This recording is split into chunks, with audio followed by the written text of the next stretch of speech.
Distinguished representatives of the parties to the WHOF. Mesdames et messieurs, les représentants des États parties à la conférence des Nations Unies au protocole, mesdames et messieurs les représentants des organisations internationales des ONG, mesdames et messieurs les participants, bonjour ou bonsoir, où que vous soyez. Je suis Tibor Silaj, je suis le coordonnateur du secrétariat de la Convention. C'est moi qui dirigerai cette réunion d'aujourd'hui. Le commerce illicite des produits du tabac a des incidences sur les finances publiques. Avant de commencer la partie officielle de la réunion, j'aimerais évoquer quelques aspects essentiels du déroulement de cette réunion. L'interprétation est fournie dans les langues des Nations Unies, l'arabe, le français, l'espagnol, l'anglais, le russe et l'espagnol. Vous pouvez cliquer sur les boutons interprétation au bas de votre écran et ensuite choisir la langue qui vous convient et éteindre la langue originale. Utilisez la fonction question-réponse, la fonction chat pour poser des questions. Vous pouvez les envoyer pendant les présentations par les orateurs et si nous en avons le temps, ils répondront à vos questions à la fin de la réunion ou après l'exposé. Utilisez la fonction chat si vous avez besoin d'aide en cas de problème. Un problème, par exemple, pour entendre l'interprétation ou un problème de son ou autre difficulté technique. Vous le savez sans doute, le secrétariat de la Convention a lancé une série de webinaires techniques pour répondre à la demande croissante des États membres, des États parties à la Convention, pour mieux comprendre les défis lancés par le commerce illicite des produits du tabac et pour renforcer les capacités afin de mettre en œuvre les dispositions du protocole. Les deux premiers webinaires ont permis d'aborder le sujet de l'octroi de licence et des zones franches. Nous allons aujourd'hui parler des liens entre les activités de la criminalité organisée et le commerce illicite des produits du tabac, tout en abordant aussi les mesures que peuvent prendre les parties pour combattre ce commerce illicite. Nous espérons que d'ici à la fin de cette réunion, vous connaîtrez mieux les tendances les plus récentes dans ce domaine et l'importance pour les parties de mettre en place des mesures conformes à celles prévues par le protocole pour combattre la criminalité organisée et le commerce illicite de ces produits. Nous aimerions vous informer du fait que le secrétaire de la Convention a reçu des informations indiquant que des tiers assurent la promotion de leur activité, diffusent des informations au nom du secrétariat de la Convention. Et nous aimerions saisir cette occasion pour rappeler que le secrétariat de la Convention n'appuie pas, ne soutient pas aucun tiers ayant des visées commerciales ou d'autres intérêts dans l'industrie du tabac, ni aucun acteur commercial qui est actif dans les domaines liés au protocole. Nous allons maintenant passer à la partie suivante de ce webinaire. Parmi nos orateurs, nous avons M. Piotr Stisovski, qui est titulaire d'un doctorat et qui travaille au sein de l'OCDE, l'Organisation de coopération et de développement économique, et qui a accepté d'ouvrir le débat d'aujourd'hui et de nous donner un tour d'horizon des principales caractéristiques du marché mondial des produits illicites. Piotr Stisovski est économiste principal à l'OCDE, où il est responsable du groupe de travail sur la lutte contre le commerce illicite. En tant que responsable de ce groupe de travail, il supervise les activités de recherche sur l'ampleur de ce commerce illicite et sur les solutions qui peuvent être mises en place pour combattre ce phénomène. Piotr coopère avec des délégués des États membres de l'OCDE, avec des milieux de l'industrie, des universitaires et d'autres organisations internationales. Il travaille depuis plus de 15 ans à l'OCDE et il a donc une riche expérience dans plusieurs domaines relevant de la politique économique, autres que le commerce illicite comme l'innovation, les droits de propriété intellectuelle et l'économie de l'Internet. Le titre de son exposé est « Le commerce illicite mondial, un business bien organisé ». Merci Tibor. Merci de m'avoir invité à participer à ce webinaire. Je vais maintenant partager mon écran avec vous.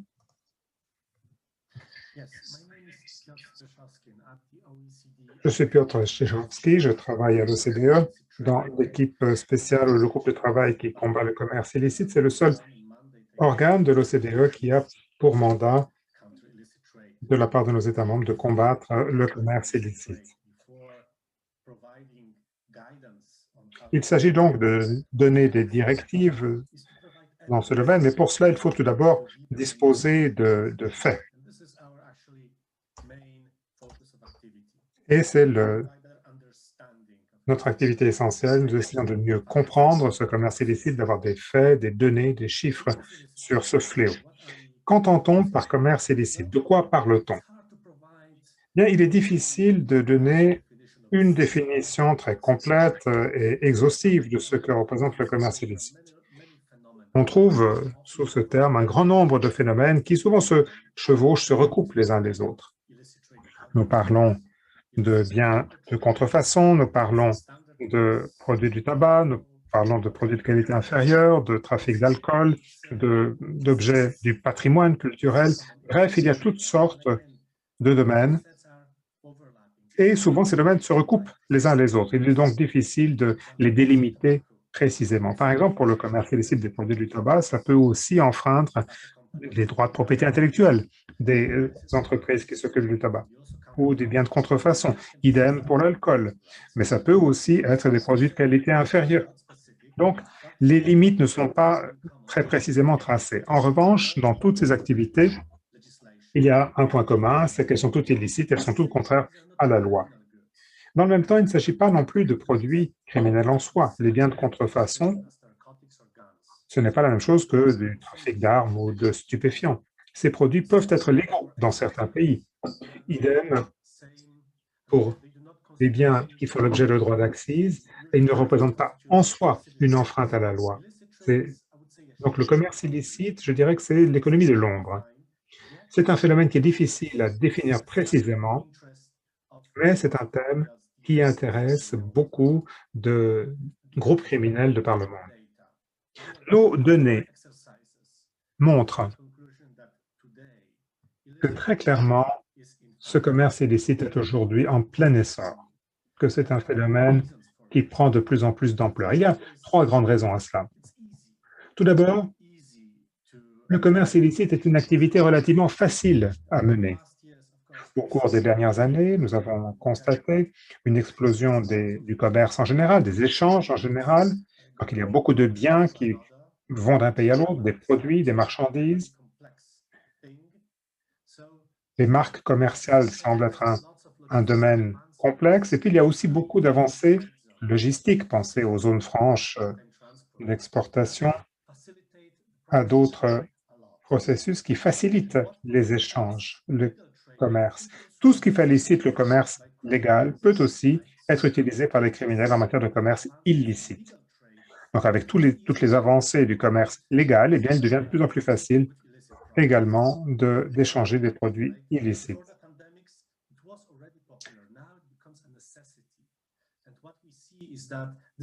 Donc, ce que l'on constate, c'est que ces solutions nouvelles peuvent être polluées, entre guillemets, par des groupes criminels qui ont des réseaux illicites. Donc, il est relativement facile, c'est le premier facteur, de se livrer au commerce, à un commerce illicite. En deuxième lieu, c'est un domaine dans lequel, qui est assez solide, assez fiable, parce que contrairement au trafic en armement, trafic de stupéfiants, il y a beaucoup de produits illicites qui ne sont pas dans les toutes premières priorités des organes de détection et de répression. Et donc, le risque de détection de la part des forces de maintien de l'ordre, de police, des services de répression est moins élevé. C'est un domaine, finalement, où l'on peut agir de façon, dans une relative sécurité. Faire le trafic de produits du tabac, c'est plus facile que le trafic de stupéfiants. Enfin, dernier élément, en cas d'échec, les coûts encourus sont relativement faibles. Là encore, l'exemple classique, les stupéfiants. Il y a beaucoup de pays dans lesquels le trafic de stupéfiants entraîne des peines très sévères, la peine de mort dans certains cas. Alors que dans le domaine du commerce illicite, dans bien des cas, ce n'est même pas un crime, ça ne relève pas du droit pénal. Donc, le commerce illicite est non seulement en plein essor, ou plutôt cet essor peut s'expliquer par le fait qu'il est facile, qu'il est relativement fiable, qu'en cas d'échec, les coûts sont relativement réduits, et donc tout cela rend le commerce illicite très attrayant pour les réseaux criminels organisés, le crime organisé en général. Dans le reste de ce bref exposé, j'aimerais me concentrer sur 3 domaines qui concernent les données que nous rassemblons et qui viennent étayer nos conclusions, à savoir que le commerce illicite est essentiellement l'affaire de la criminalité organisée. Ces 3 domaines sont d'abord l'ampleur, l'échelle du problème, l'échelle commerciale du commerce illicite. Le deuxième point, ce sont les modes opératoires utilisés par les trafiquants. Et le troisième domaine, ce sont les exemples à l'appui de ce que nous affirmons. Pour ce qui est d'abord de l'ampleur du phénomène, le commerce illicite représente, et je dirais d'abord, en guise d'introduction, que mes activités à l'OCDE sont fondées sur la recherche de faits, de données objectives sur le commerce illicite. Je m'attache à fournir des données concrètes, contrairement à mes collègues qui travaillent pour la direction de l'emploi, du travail, des échanges. Moi, j'ai ce luxe d'avoir accès, nous avons la possibilité d'avoir accès aux statistiques, mais nous devons nous appuyer sur des informations partielles parce que ça ne figure pas dans les statistiques officielles. Nous reposons sur les données fournies par la police ou les entreprises concernées. Tout cela nous donne des signes, des indices qui peuvent nous permettre de formuler des estimations du volume du commerce illicite. Tout cela montre l'ampleur considérable du phénomène, qui serait impossible avec des réseaux non structurés. Il faut qu'il y ait des réseaux organisés, de crimes organisés, pour parvenir à des opérations d'une telle ampleur. Le commerce illicite des biens de contrefaçon représente environ 500 milliards de dollars des États-Unis par an. 500 milliards. C'est un ordre de grandeur. Ça représente le PIB de certains pays. Ça ne représente pas ce que l'on peut gagner à la loterie. L'ordre de grandeur, c'est le PIB d'un pays, donc c'est une échelle très importante. Et pour parvenir à ce chiffre, il est évident qu'il faut avoir accès à des réseaux très structurés, très organisés. Il faut qu'il y ait un modèle structuré, organisé, qui relève de la criminalité organisée. Autre estimation, 10% du commerce des produits du tabac serait illicite. Là encore, c'est un chiffre considérable. Il ne s'agit pas simplement des gens qui vont acheter du tabac dans un autre pays.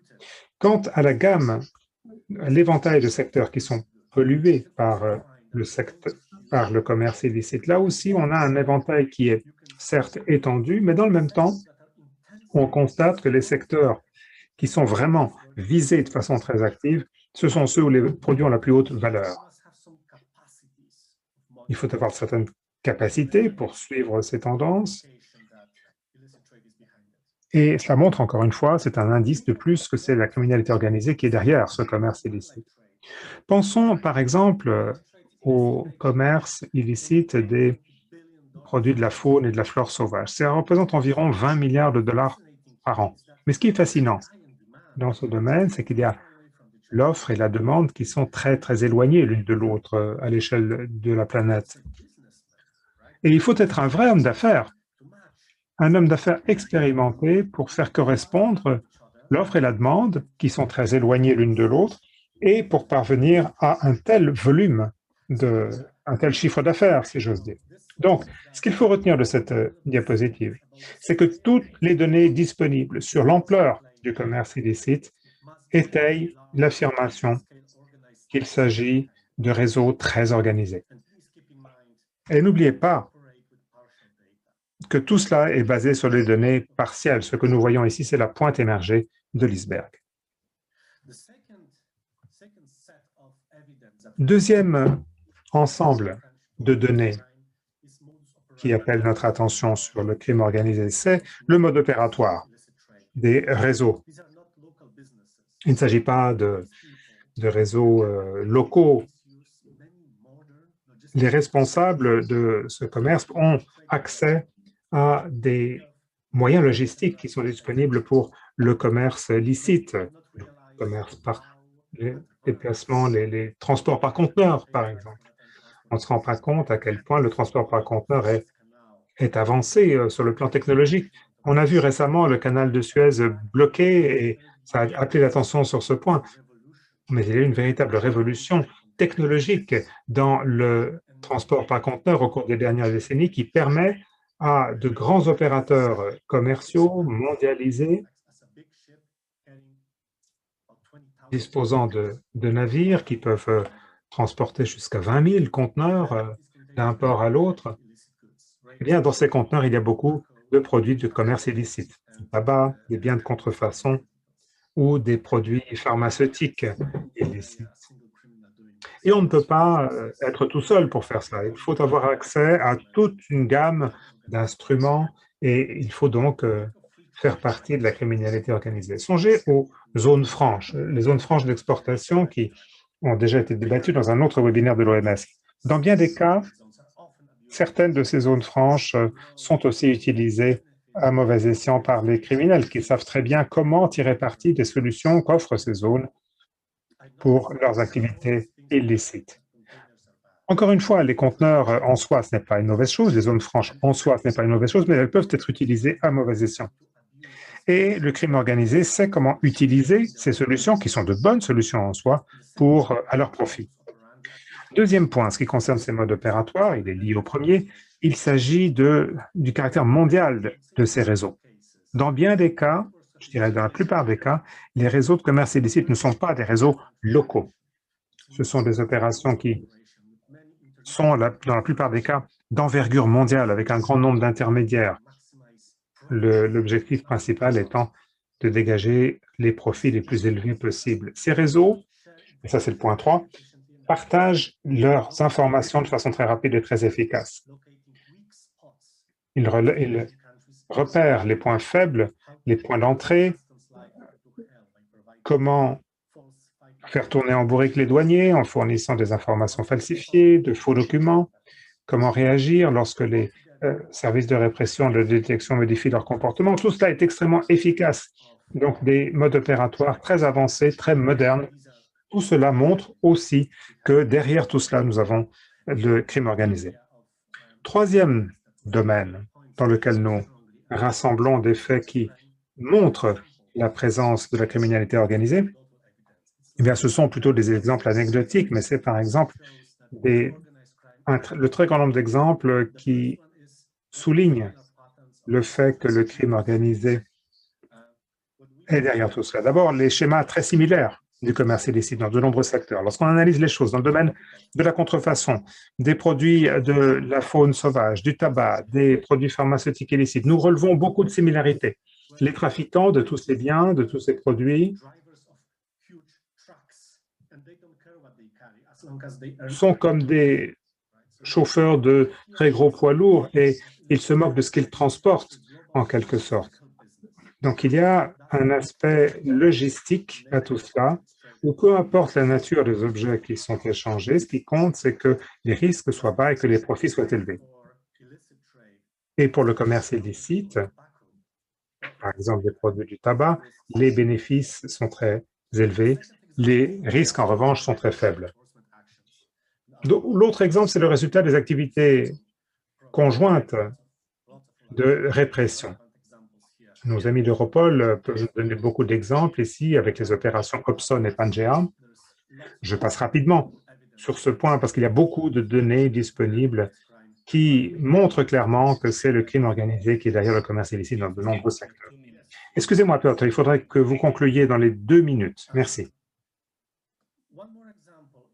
Encore un exemple. Un certain nombre de faits montrent que les économies, les pays participant au commerce illicite sont ceux dans lesquels on trouve des réseaux illicites, des réseaux parfois terroristes. Par exemple, de commerce illicite en provenance de plusieurs pays d'Asie, on voit bien que ces pays sont aussi des pays où les réseaux terroristes sont particulièrement implantés et actifs. Et puis, il y a enfin des faits isolés fournis par les autorités de police ou les douanes qui montrent, elles aussi, que de toute évidence, il s'agit d'activités qui relèvent de réseaux criminels organisés. Un bon exemple ici, alors bon, je suis polonais, donc je lis les informations En Pologne, ici, les douanes polonaises ont fait une très grosse saisie de cigarettes de contrebande, la plus grosse saisie de ces 30 dernières années, pour une valeur d'environ 10 millions de dollars. Une seule saisie, 10 millions de dollars. Aucun petit trafiquant ne peut dégager des bénéfices de ce genre. Donc, de toute évidence, là aussi, c'est le crime organisé. Tous ces faits peuvent se retrouver dans les ensembles de données que nous avons publiés. Nous avons publié un grand nombre de rapports. Le commerce illicite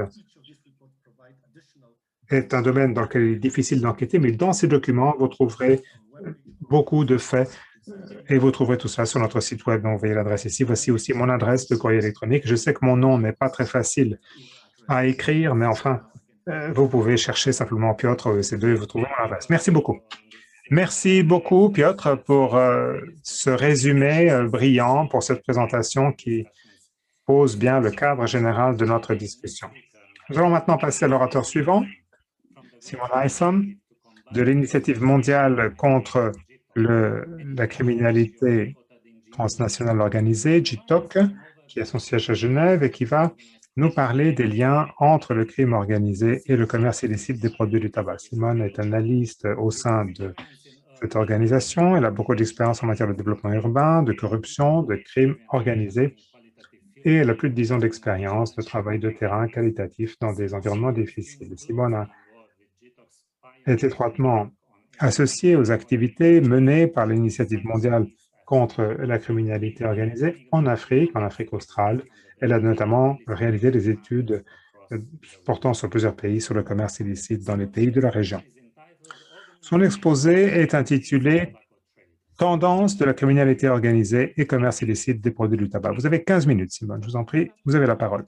Merci beaucoup de cette introduction et je remercie l'OMS d'avoir organisé cette réunion. C'est un projet très important pour renforcer le respect du protocole à la Convention. Je remercie aussi Piotr pour son exposé qui a donné un excellent tour d'horizon de cette question.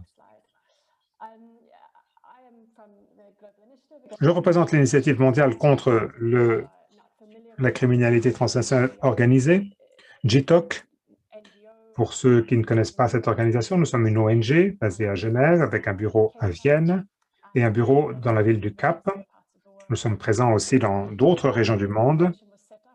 L'organisation a été créée en 2013 pour promouvoir une réaction plus efficace au crime organisé et au commerce illicite, qui, à nos yeux, est extrêmement nocif pour le développement, pour la démocratie et d'autres éléments essentiels pour le système international. Le secrétariat cherche à rassembler des faits pour formuler des stratégies et pour encourager l'élaboration de nouvelles stratégies de lutte contre le crime organisé. Nous avons notamment lancé une initiative sur les produits du tabac. Je me suis penché personnellement sur cette question en Afrique du Sud, sur le trafic transfrontière entre l'Afrique du Sud et le Zimbabwe. Donc, j'ai une expérience de terrain. J'ai aussi collaboré avec mes collègues qui se sont occupés de ces questions dans d'autres régions du monde. Et je voudrais dire en premier lieu qu'il y a certaines remarques qui doivent être faites sur les difficultés que l'on rencontre quand on veut vraiment comprendre la situation en matière de participation du crime organisé au commerce illicite des produits du tabac. Certaines de ces questions concernent spécifiquement le tabac, d'autres sont des questions que l'on retrouve dans un grand nombre de types d'activités délictueuses. Ce qui est caractéristique du commerce de produits du tabac, c'est qu'il y a un facteur de distorsion très fort du fait qu'il y a des lobbies, des groupes de pression très présents dans diverses régions du monde qui jouent un rôle important sur la façon dont les médias reflètent ces questions.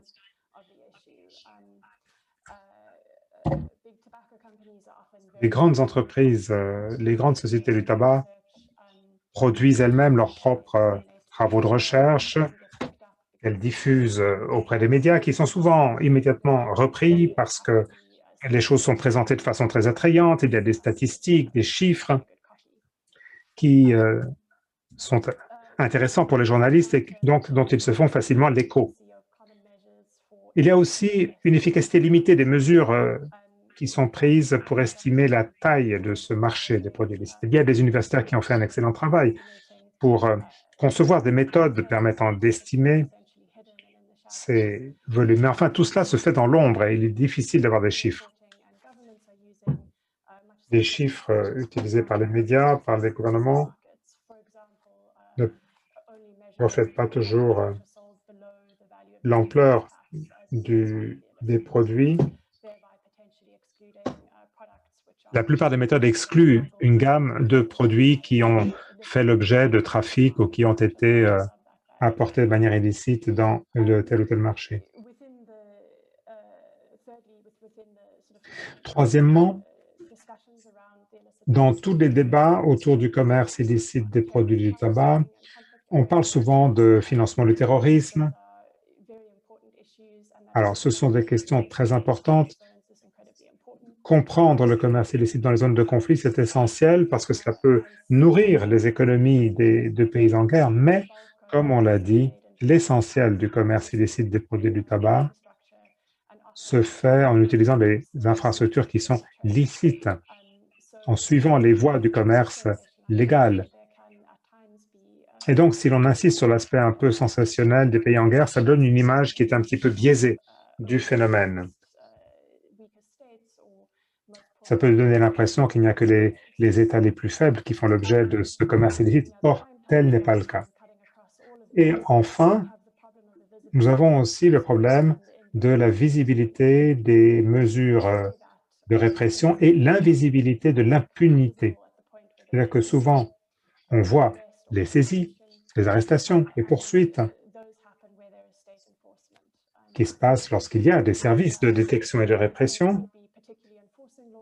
L'État peut mettre en œuvre des lois de répression du commerce illicite, mais en raison de la corruption ou d'autres facteurs, il peut y avoir des lieux où il y a très peu de mesures de répression et donc le problème demeure et il n'est pas visible.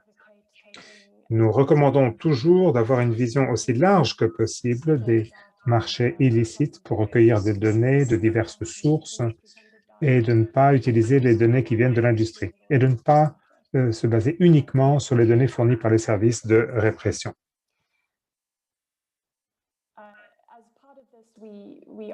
Dans le cadre de ces activités,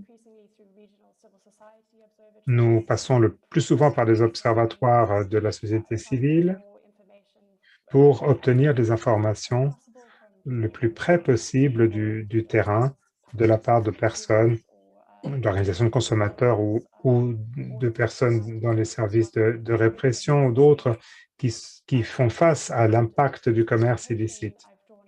Au fin de cet exposé, je me suis fondé sur certaines activités de ces observatoires, mais aussi de travaux d'études qui ont été faits pour avoir une image, un instantané de la situation dans certains lieux. L'OMS m'a prié de parler des types d'acteurs de la criminalité organisée. C'est une bonne question, c'est une question très difficile si l'on veut vraiment indiquer ce qu'il en est pour un marché aussi global, aussi mondial que celui des produits du tabac. Il y a de la contrebande transfrontière, il y a des sous-déclarations, il y a toutes sortes de méthodes, de moyens. Nous insistons en particulier sur le rôle des criminels de col blanc ou des milieux des entreprises, parce que beaucoup de ces flux illicites reposent sur une collusion entre des entreprises et les milieux criminels. Il peut aussi y avoir une collusion à un niveau plus bas, les installations de production, les travailleurs,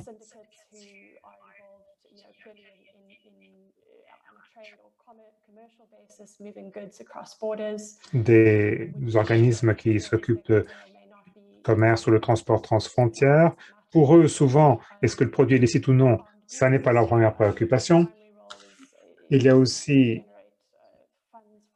des groupes qui ont pour objet de recueillir de l'argent et qui souvent sont impliqués dans la contrebande. Il y a des gangs criminels, notamment lorsqu'il s'agit de distribuer les produits pour les marchés de détail. Et puis, il y a aussi des fonctionnaires corrompus. Cela peut se produire à divers échelons de l'État. Il est important de faire cette distinction pour savoir si le commerce illicite peut s'épanouir, peut fleurir. C'est parfois parce qu'on graisse la patte d'un fonctionnaire modeste, mais on peut aussi parfois avoir une collusion, une corruption à un niveau beaucoup plus élevé. Je dois dire que ces réseaux criminels organisés peuvent également intervenir au niveau mondial. Nous pouvons le constater avec des produits qui sont fabriqués en Asie et qui finalement se retrouvent de manière illicite dans d'autres régions du monde. Il y a des réseaux régionaux qui sont très forts et interconnectés. Et je crois que c'est un élément qu'il ne faut pas perdre de vue. J'aimerais vous donner un cliché de la situation en Amérique centrale pour ce qui est du trafic des produits du tabac. Les marchés les plus petits se trouvent en Amérique centrale. Les principales zones franches d'exportation se trouvent au Panama et à Belize. Cela permet un commerce illicite de produits qui sont fabriqués en Chine et en Inde. En outre, il y a également une consommation locale. Pour ce qui est de l'Asie du Sud-Est et de l'Asie de l'Est, là aussi, nous constatons qu'il y a toute une infrastructure concernant ces activités. Nous constatons qu'il y a des saisies répétées, des saisies très importantes, notamment par le biais des zones franches d'exploitation et des quelques ports qui se trouvent dans la région. Les zones franches d'exploitation et les ports sont utilisés, ce qui souvent implique qu'il y a collusion de la part des fonctionnaires. Nous constatons qu'il y a toutes sortes de types de contrebande dans la région. Il y a bien sûr la contrebande transfrontalière, il y a également la fabrication illicite et la contrefaçon des produits du tabac.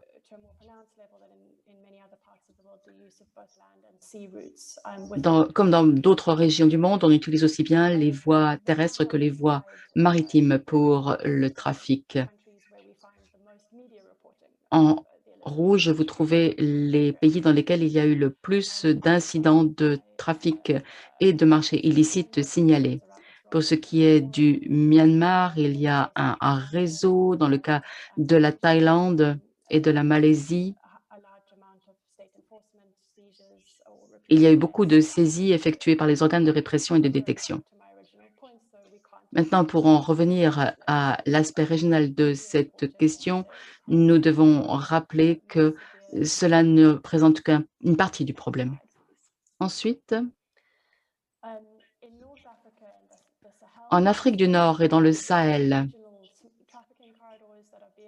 nous avons affaire à une région où il existe des itinéraires pour faire passer les produits d'une région à l'autre. Il y a beaucoup de trafic de tabac en Afrique du Nord et dans le Sahel. Et ces produits sont également fabriqués sur place. Il n'est pas rare d'entendre que ces produits arrivent jusqu'en France. Il y a également une consommation importante au niveau local. Je dois dire que 20% des cigarettes qui sont fumées au Maghreb viennent de la contrebande, 25% des cigarettes fumées en Tunisie viennent de la contrebande. Ce commerce illicite est également favorisé par les différences de prix importantes entre les pays de la région et aussi par la porosité des frontières et par la facilité de pénétrer sur le marché. Pour ce qui est de l'Afrique subsaharienne, il y a un problème particulier qui est celui de l'Afrique du Sud. Nous pouvons souligner ici le rôle des entreprises du tabac. Les entreprises du tabac jouent un rôle dans le domaine de ce trafic illicite.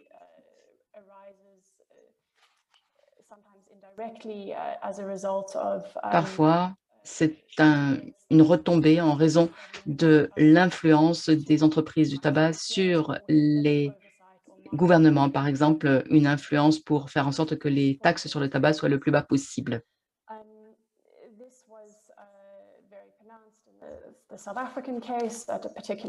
Donc, la situation est particulièrement grave en Afrique du Sud. Il y a une partie importante du commerce illicite qui se fait au niveau national. Ceci en raison de l'évasion fiscale et de différentes pratiques telles que la production non déclarée, les exportations fantômes, etc. Il y a également le problème de la contrebande transfrontalière, en particulier entre l'Afrique du Sud et le Zimbabwe. Ceci se produit à deux niveaux. Il y a des camions, des gros camions qui apportent les produits de contrebande.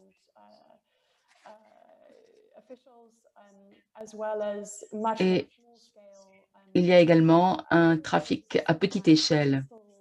Mais il n'empêche qu'il s'agit là d'un trafic organisé, même lorsque les volumes sont moins importants.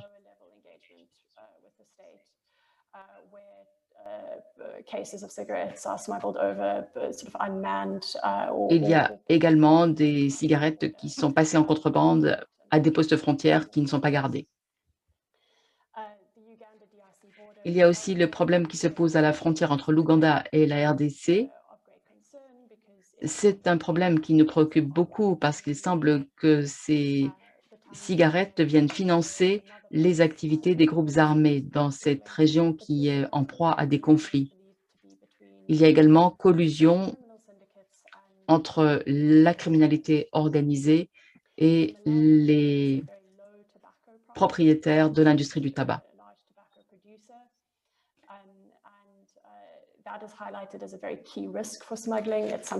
Il est clair que lorsque les pays sont des producteurs de cigarettes ou de produits du tabac importants, le risque de contrebande est important lui aussi. Quels sont les facteurs de risque? En fait, après avoir présenté toutes ces situations, nous nous rendons compte qu'il y a un certain nombre de facteurs de risque qui peuvent favoriser la criminalité organisée dans le domaine du tabac. Tout d'abord, il faut rappeler que les entreprises du tabac ont beaucoup d'influence sur les gouvernements. Elles peuvent influencer les mesures prises dans le domaine de la réglementation.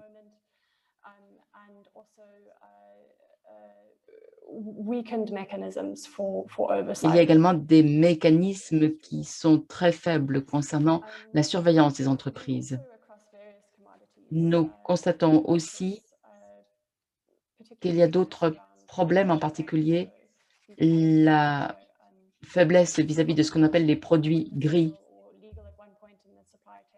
ce qui fait qu'il y a des possibilités de trouver des échappatoires tout au long de la chaîne logistique.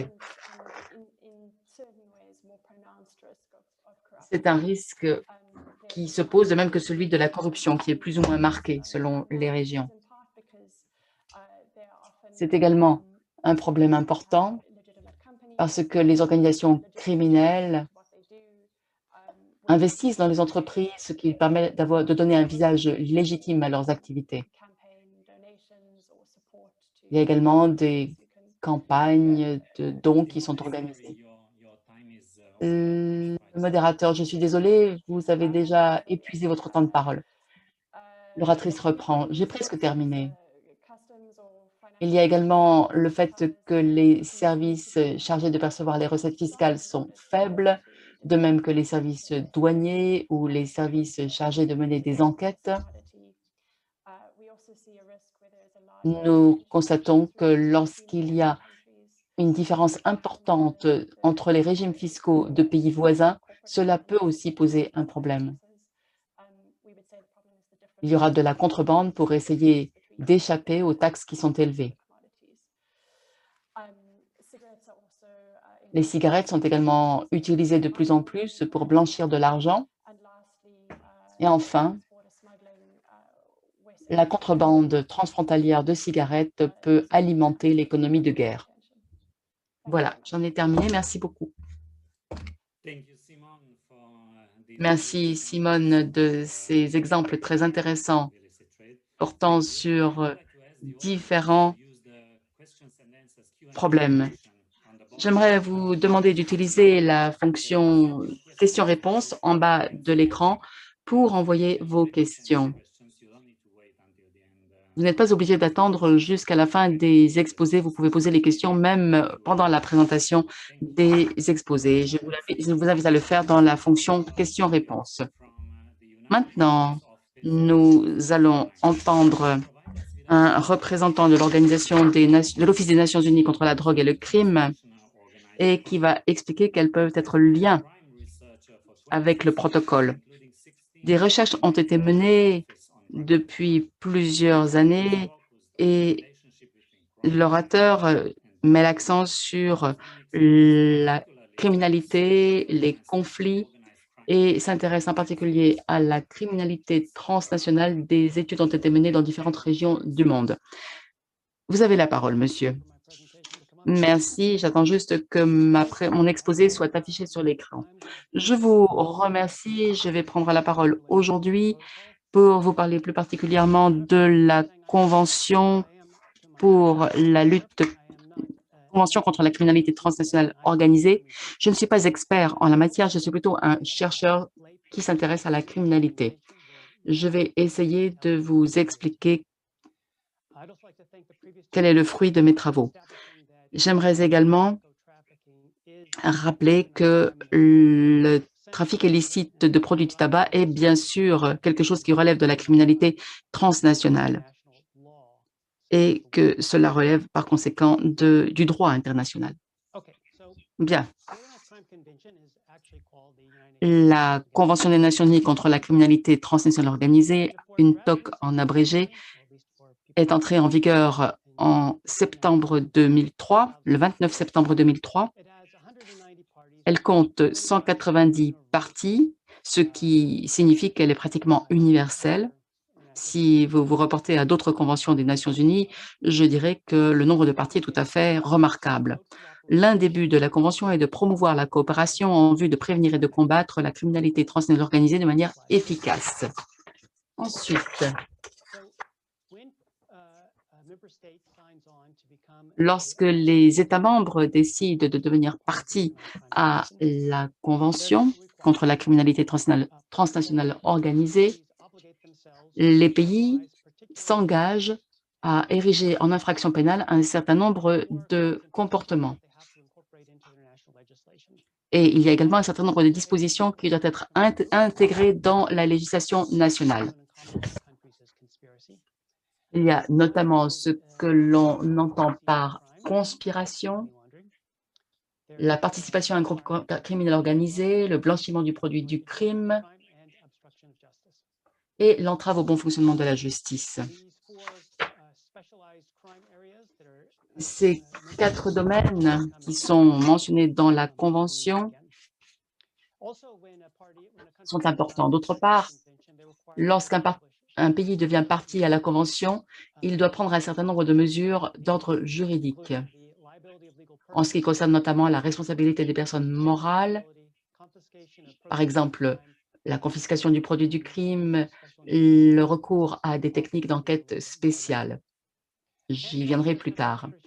D'autre part, il y a également des dispositions qui prévoient la coopération internationale, qui est en quelque sorte le moteur de la Convention, une TOC. Dispositions telles que l'extradition, l'entraide judiciaire, les enquêtes conjointes. J'en parlerai encore un peu plus tard. En d'autres termes, les membres doivent faire en sorte que les États membres profitent de leurs liens pour lutter contre la criminalité organisée.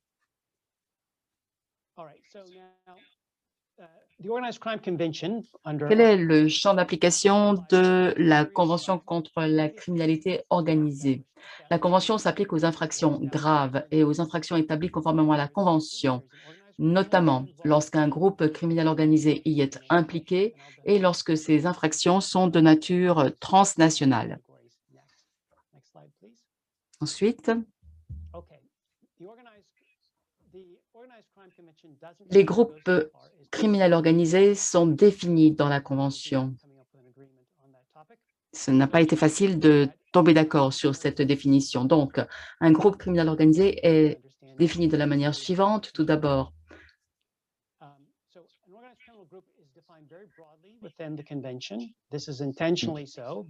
la définition est assez vague dans la Convention, mais cela est délibéré parce qu'il est clair que la criminalité organisée est un phénomène dynamique qui ne cesse de changer. Donc, tout d'abord, il s'agit d'un groupe structuré de 3 personnes ou plus existant depuis un certain temps. Cela permet d'englober pratiquement toute activité criminelle, permettant de dégager des profits. Il s'agit de personnes qui agissent de concert dans le but de commettre une ou plusieurs infractions graves ou infractions établies conformément à la Convention. Et puis, et cela est très important, le but de ces activités est d'en tirer un avantage financier ou un autre avantage matériel, directement ou indirectement. C'est quelque chose de particulièrement important qui permet de faire la distinction et de caractériser les activités criminelles. Ensuite, l'article 2 donne également une définition d'infraction grave. Une infraction grave désigne un acte constituant une infraction passible d'une peine privative de liberté dont le maximum ne doit pas être inférieur à 4 ans ou d'une peine plus lourde. Je crois que c'est un problème qui a été évoqué par Piotr dans son exposé.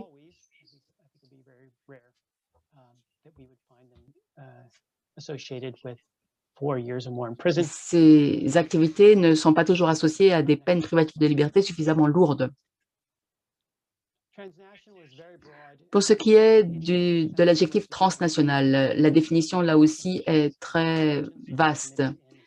On dit qu'une infraction est de nature transnationale si elle est commise dans plus d'un État, si elle est commise dans un État, mais une partie substantielle de sa préparation, de sa planification, de sa conduite ou de son contrôle a lieu dans un autre État, et si elle est commise dans un État, mais implique un groupe criminel organisé qui se livre à des activités criminelles dans plus d'un État, et également si elle est commise dans un État, mais a des effets substantiels dans un autre. Donc, je dirais que dans la plupart des cas, toutes ces conditions sont remplies. Alors, la Convention contre la criminalité transnationale organisée prévoit un certain nombre de mesures juridiques. Par exemple, dans l'article 10, la responsabilité des personnes morales, à savoir les entreprises, qui peuvent être passibles de sanctions pénales et qui doivent par conséquent respecter les dispositions de la Convention. Il y a également la possibilité d'une confiscation au niveau international. C'est un élément important parce que cela permet de saisir les biens des groupes organisés qui travaillent dans plusieurs pays.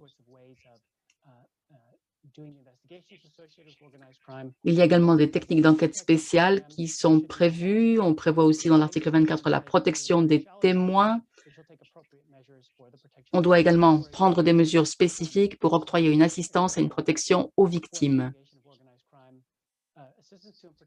Ceci est important. Il faut également prévoir des compensations pour les victimes. Enfin, il y a des mesures propres à renforcer la coopération avec les services de détection et de répression.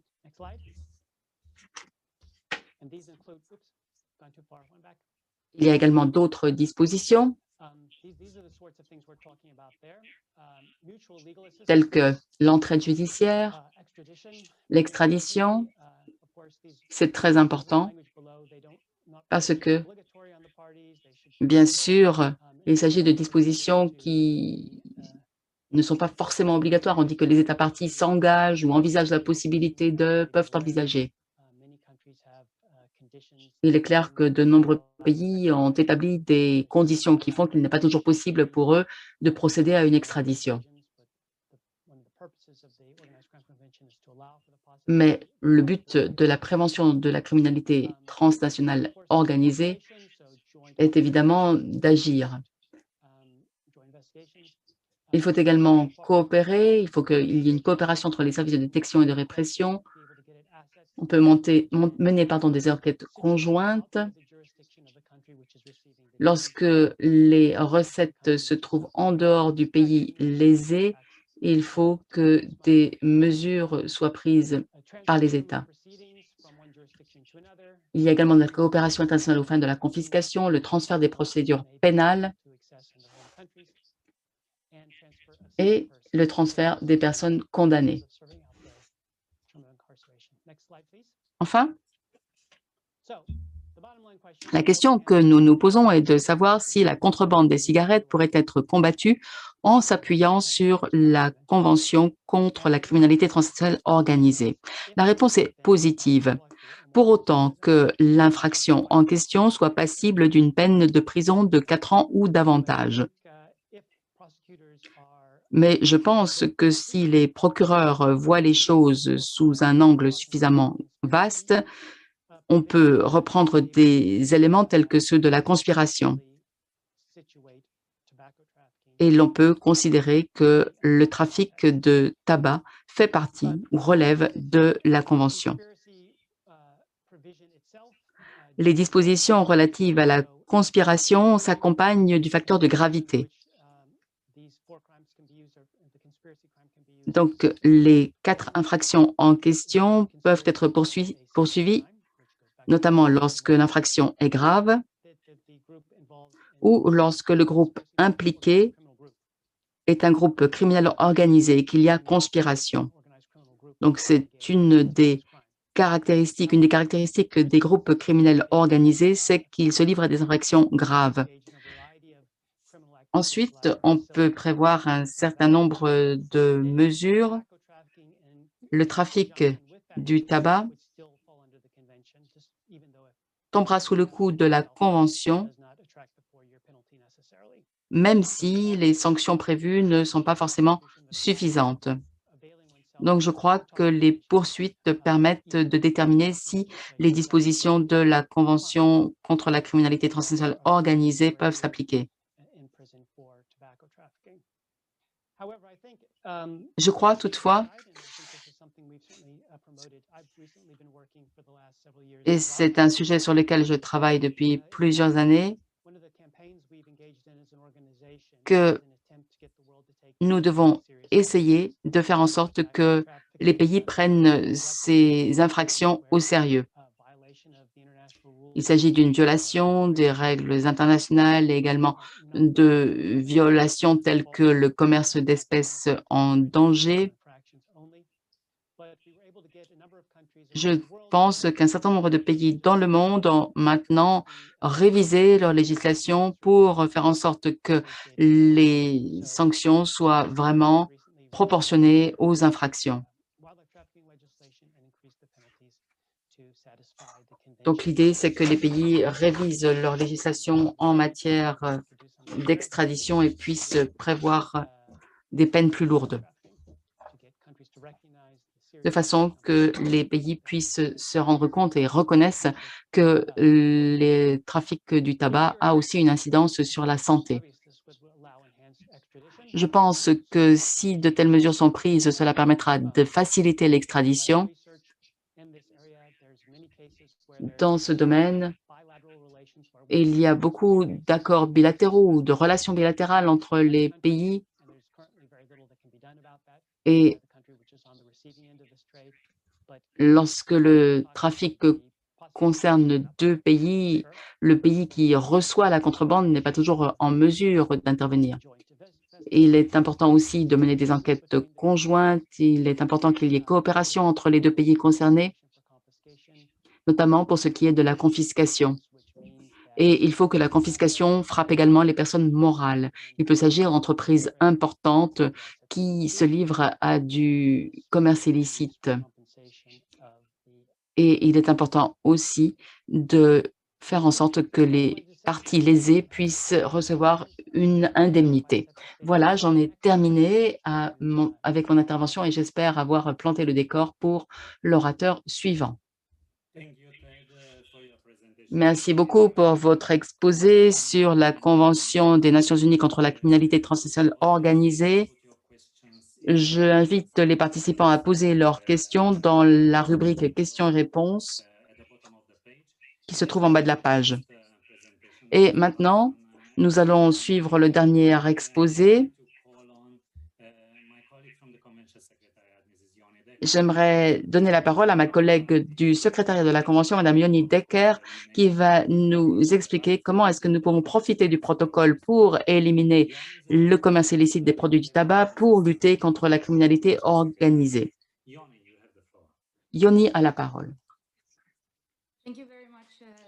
Merci beaucoup, Tibor. Bonjour à tous ou bonsoir. C'est pour moi un grand privilège d'être la dernière à prendre la parole pendant cette séance. Je pense que de cette façon, je pourrai promouvoir notre propre instrument, à savoir le protocole pour éliminer le commerce illicite des produits du tabac.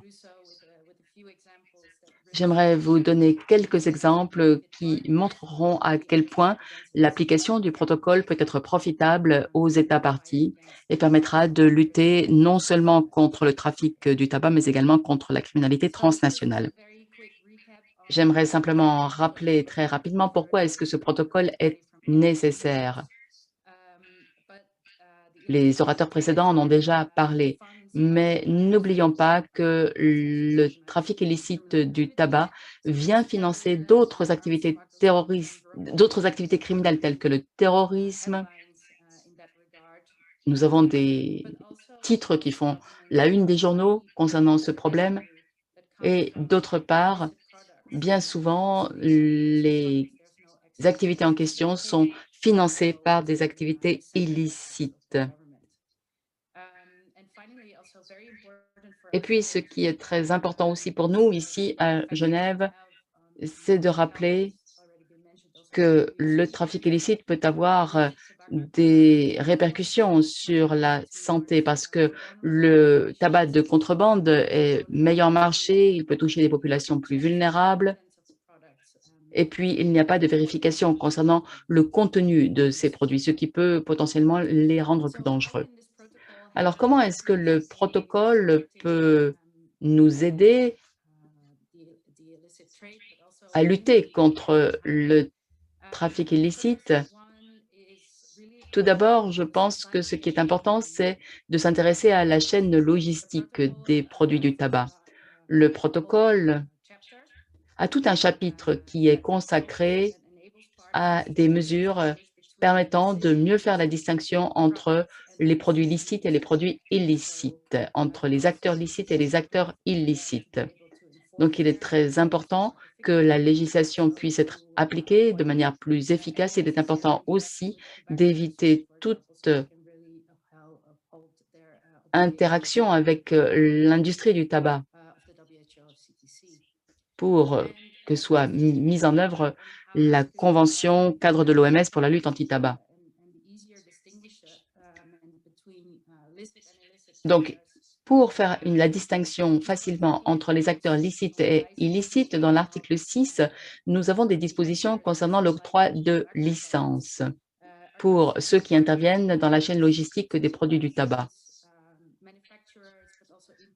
Les licences sont octroyées non seulement aux fabricants, mais également aux exportateurs ou aux importateurs de produits du tabac, ce qui fait qu'il est ainsi beaucoup plus facile de savoir qui mène des activités licites. Ce n'est pas nécessaire à ce moment-là de faire une longue enquête pour savoir qui mène des activités licites ou illicites.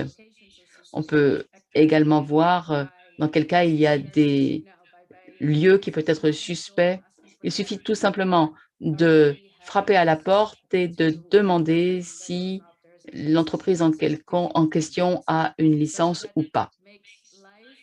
Cela facilite les choses pour les autorités gouvernementales, en tout cas pendant la première étape de l'enquête. Cela permet de faciliter la distinction entre illicite et licite.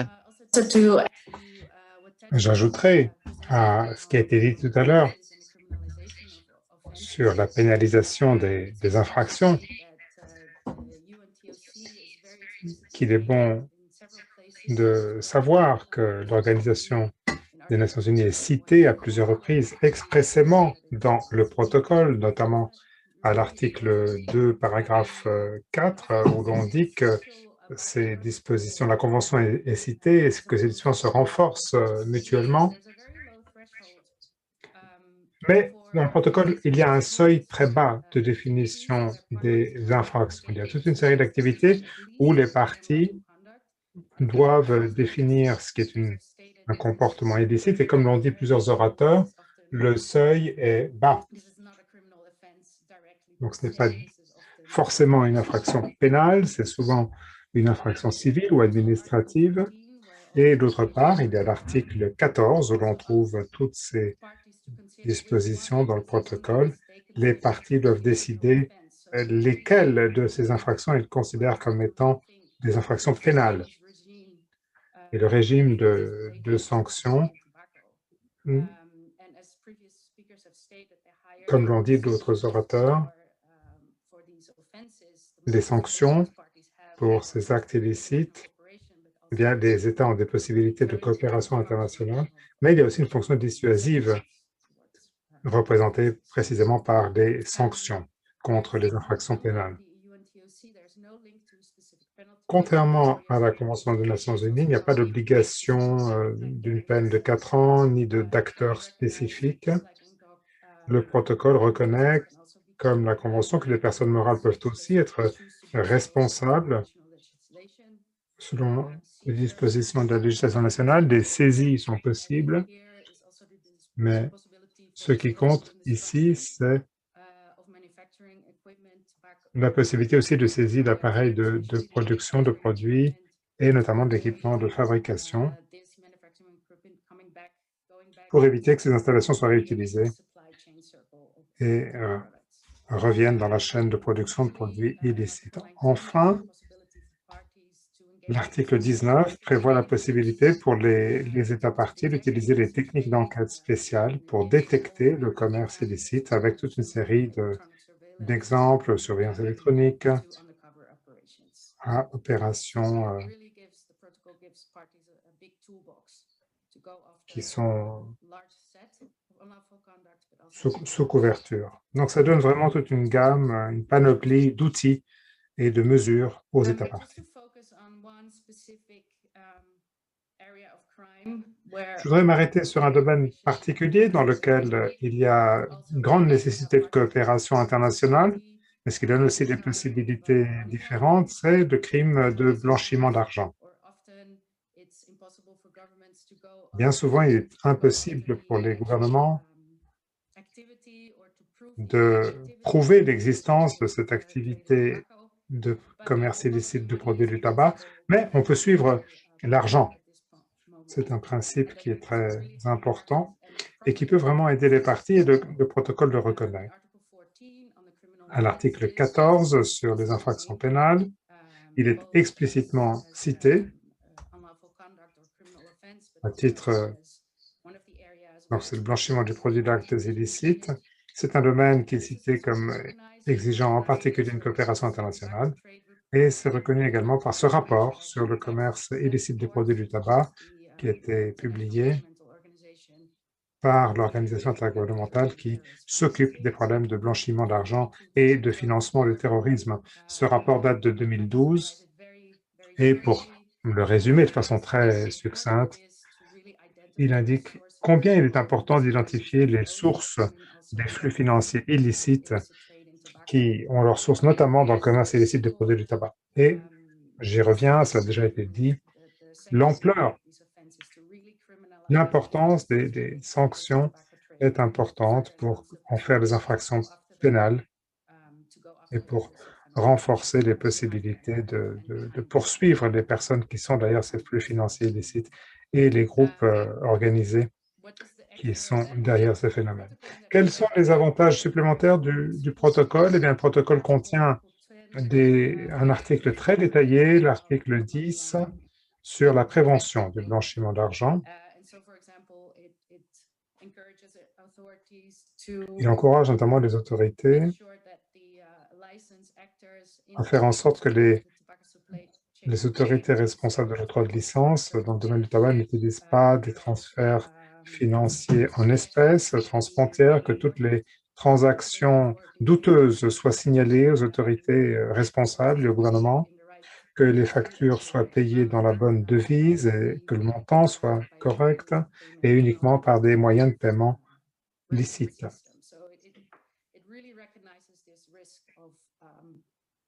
Donc, le risque de la contrebande ou du commerce illicite de produits du tabac est vraiment reconnu en ce qui concerne le blanchiment d'argent. Enfin, et très rapidement, le protocole contient un chapitre très important sur la coopération internationale. Dans la première partie, on trouve beaucoup de possibilités permettant aux parties de partager des informations, que ce soit des informations générales, des informations concernant le commerce illicite ou des informations explicites en matière de détection et de répression. Il y a de nombreux articles qui permettent d'avoir des possibilités d'assistance, de coopération entre les parties, que ce soit sur le partage de données scientifiques, en matière de formation technique, d'assistance technique, mais aussi en matière d'enquête et de poursuite d'infractions. Et je pense qu'il est important de dire aussi que pour le protocole, il ne s'agit pas uniquement de la coopération internationale, mais on encourage vraiment les parties à coopérer, y compris à l'intérieur de leurs propres autorités de détection et de répression, et bien sûr avec les autorités douanières. Nous l'avons vu dans des webinaires précédents qui ont déjà été organisés, la douane est un élément essentiel de la lutte contre le commerce illicite des produits du tabac. Et dans ce chapitre du protocole, les autorités douanières, les services de détection et de répression, les services judiciaires sont tous appelés à lutter ensemble contre le commerce illicite des produits du tabac, entre eux et aussi avec leurs correspondants étrangers. Donc là, il y a toute une panoplie dans le protocole pour les autorités nationales, leur permettant de combattre les groupes criminels organisés qui sont derrière ce commerce illicite. En conclusion, on peut dire que le protocole fournit un cadre extrêmement riche et complet qui permet de suivre l'ensemble de la chaîne d'approvisionnement et qui facilite la tâche aux parties pour distinguer entre les produits licites et illicites et entre les acteurs licites et illicites, ce qui est très important face à des groupes criminels organisés.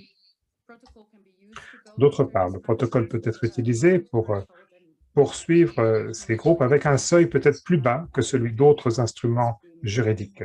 Et cela peut donc donner un point de départ utile pour lancer des enquêtes internationales contre ces groupes organisés. Et cela peut être fait avec d'autres parties ou d'autres partenaires au sein du gouvernement, car cela donne, je le répète, un arsenal, une panoplie très utile en matière de coopération. Voilà, j'en ai terminé. Je serai heureuse de répondre à d'éventuelles questions. Merci, Yoni, pour cet exposé. Eh bien, nous avons reçu un certain nombre de questions. Je vois que certains des orateurs ont déjà répondu par écrit dans la case questions-réponses. Alors, nous avons sélectionné un certain nombre de questions qui s'adressent à chaque orateur et je voudrais maintenant les poser. La première question s'adresse à Piotr. À vos yeux, quelle est l'importance des voies commerciales inhabituelles comme indicateur de gestion du risque pour le commerce illicite des produits du tabac? Piotr. Donc, je répète, quelle est l'importance des voies commerciales inhabituelles comme indicateur de gestion du risque pour le commerce illicite des produits du tabac? Alors, si j'ai bien compris la question, il s'agit en fait de relever des anomalies en matière de commerce illicite. Alors, à ma connaissance, c'est l'un des facteurs essentiels pour établir s'il y a un abus qui est en train d'être commis par des trafiquants. Ça ne concerne pas que le tabac, ça concerne d'autres produits, les produits pharmaceutiques ou l'alcool aussi. La comparaison entre les schémas commerciaux normaux et la recherche d'anomalies, qu'il s'agisse du volume des envois ou de la nature des acteurs ou du type de produit. Les trafiquants essayent toujours d'abuser des voies commerciales inhabituelles pour passer sous le radar des autorités de surveillance et de détection. Donc, il est très important, effectivement, de rechercher ce type d'anomalie, parce que inspecter l'ensemble des transports, c'est impossible. Donc, il ne faut pas sous-estimer l'importance, effectivement, de ce type de surveillance. Merci, Piotr, merci de cette réponse. Deuxième question pour Simone. Simone, comment les parties au protocole peuvent-elles obtenir des informations qui ne sont pas fournies par l'industrie dans ce domaine? Quelles sont les sources d'informations vers lesquelles on peut se tourner, autres que l'industrie du tabac? Merci, c'est une excellente question.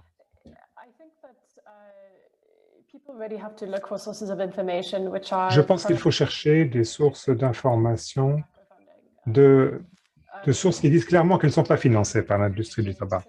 Notre propre organisation a récemment fait une déclaration publique en ce sens. Il y a également des services, des départements universitaires qui déclarent ouvertement que c'est un principe fondamental de leur financement, du financement de la recherche. Ils refusent tout financement de l'industrie. Au-delà de cela, les gens qui font des recherches sur l'impact sur la santé publique de ce type de flux de produits déclarent généralement ce genre de choses. Nous avons des observatoires du commerce illicite. Je sais que notre observatoire en Europe méridionale, en Europe de l'Est, en Afrique,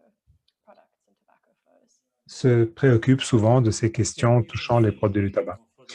Merci, Simone, de cette réponse. Troisième question, elle s'adresse à Ted. Ted, comment les parties au protocole peuvent-elles avoir accès à l'appui technique offert par la Convention des Nations Unies? Merci. Eh bien, il y a plusieurs mécanismes, un grand nombre de mécanismes par lesquels on peut bénéficier de cette assistance, notamment le programme de contrôle des conteneurs que j'ai évoqué, qui permet de former des responsables des douanes, et c'est exactement le type de profilage qu'on évoquait tout à l'heure. Comment examiner la documentation, les documents techniques, identifier les conteneurs qui méritent d'être contrôlés. C'est un programme qui a beaucoup de succès à l'échelle mondiale parce qu'il permet d'améliorer les activités des services douaniers. C'est une façon de repenser entièrement l'activité des douaniers. Parfois, les fonctionnaires des douanes ont l'impression que leur travail, c'est simplement de favoriser les échanges et de tamponner le plus grand nombre possible de documents, mais si on peut les convaincre de repenser leur activité et de voir comment ils peuvent protéger leur pays contre un trafic dangereux de produits illicites, du tabac, ça peut non seulement les motiver, mais ça peut aussi améliorer beaucoup leur productivité. Alors, nous essayons de leur fournir des outils qui leur permettent de le faire. Nous pouvons vous mettre en rapport au sein du secrétariat avec les personnes qui pourront vous permettre de participer à ce programme, si tel n'est pas encore le cas. Merci. Merci beaucoup, Ted. N'oublions pas que dans l'exposé de Piotr, nous l'avons vu, il y a beaucoup de ressources disponibles du secrétariat de la Convention, de l'Organisation des Nations Unies, également contre le crime et les drogues. Question suivante. Yone, que pensez-vous, quels sont à vos yeux les obstacles à une coopération internationale plus forte dans la lutte contre le commerce illicite des produits du tabac? Merci beaucoup, Tibor. Je crois qu'il y a trois aspects qui expliquent qu'il y ait des obstacles à la coopération internationale. Tout d'abord, quelque chose qui a été évoqué par tous les orateurs aujourd'hui, les sanctions ou les sanctions limitées qui existent actuellement concernant le trafic illicite des produits du tabac. Et également, nous pensons que nous devons absolument prévoir des activités. Il faut que les parties revoient leur législation à la lumière du protocole et réfléchissent au niveau de sanctions qui est prévu pour les activités illicites en question qui concernent les produits du tabac.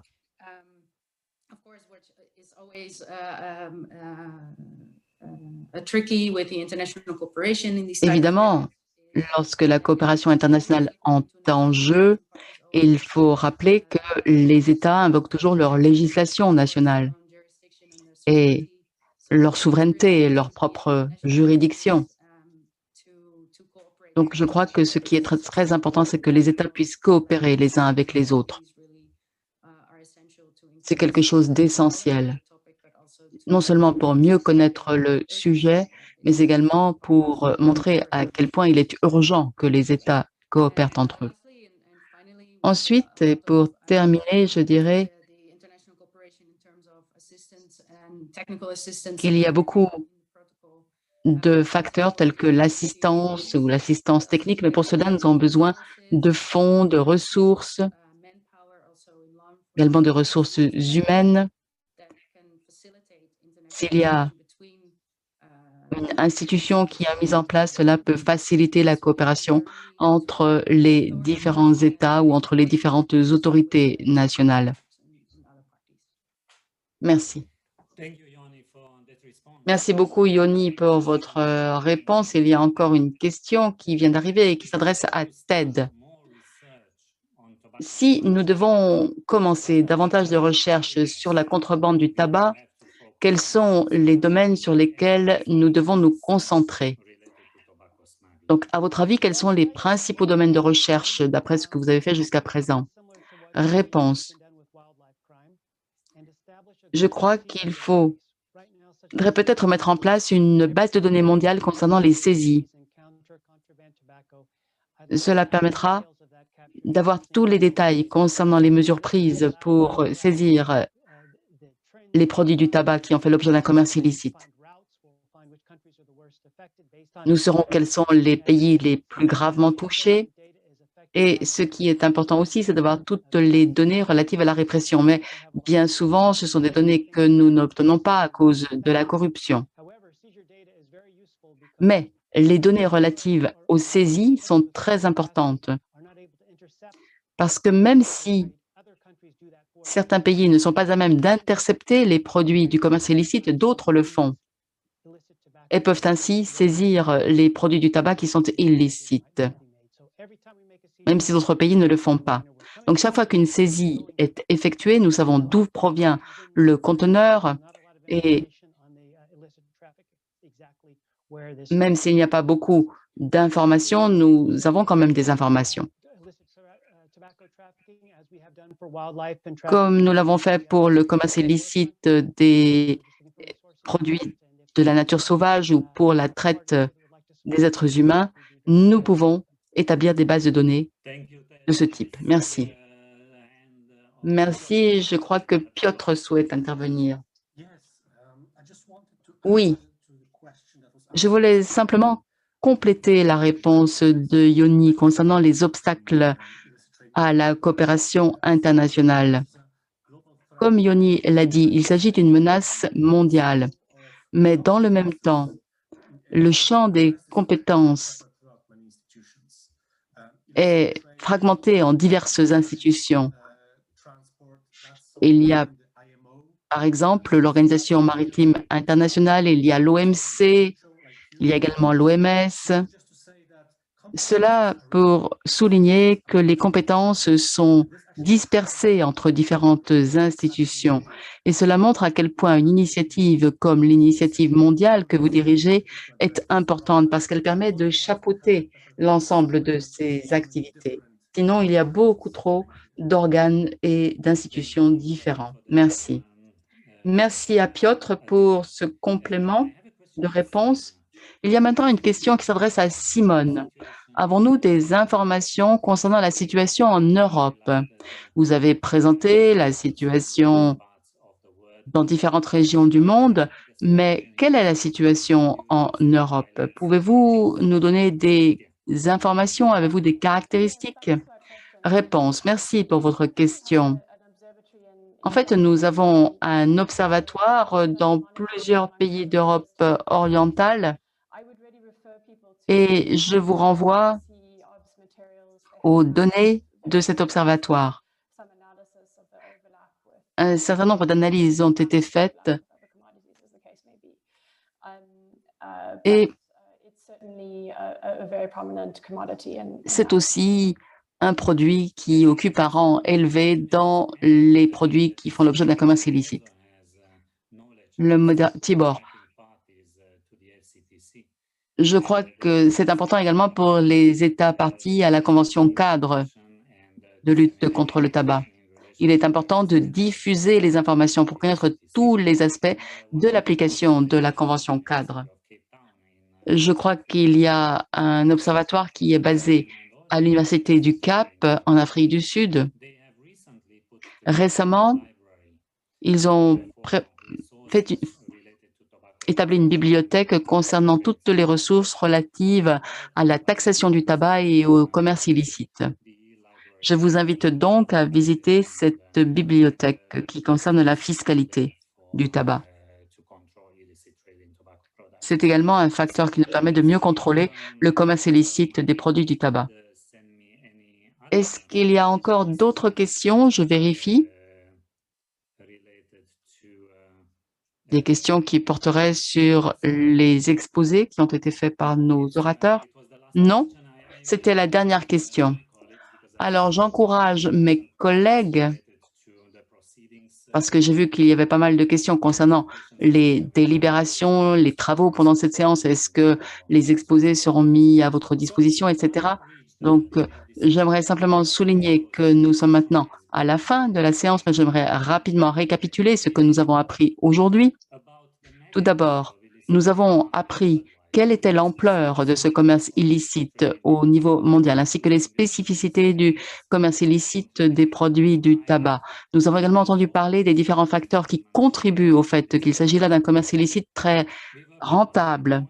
Nous avons également souligné le rôle et le mode opératoire des organisations criminelles concernées, en donnant des exemples concernant les tendances régionales. En outre, nous avons également expliqué comment la Convention des Nations Unies contre la criminalité transnationale organisée fonctionne et comment elle pourrait compléter le protocole dans le cadre du commerce illicite des produits du tabac, en particulier pour ce qui est du contrôle de la chaîne logistique, du blanchiment d'argent et de la coopération internationale. Nous espérons que ces exposés permettront de mieux faire comprendre la gravité du commerce illicite des produits du tabac et permettront aussi de faire comprendre quels sont les outils dont disposent les États pour lutter contre ce phénomène. Nous avons également parlé du réseau de connaissances sur les produits du tabac. Il s'agit d'une ressource supplémentaire que nous pouvons utiliser pour lutter contre le commerce illicite des produits du tabac. Il y a encore une chose qu'il ne faut pas oublier. Ce ne sont pas seulement les produits du tabac qui sont plus dangereux, mais de fait, il ne saurait y avoir de produits plus dangereux parce que les produits licites du tabac sont déjà des produits dangereux. Donc, les produits illicites le sont d'autant plus.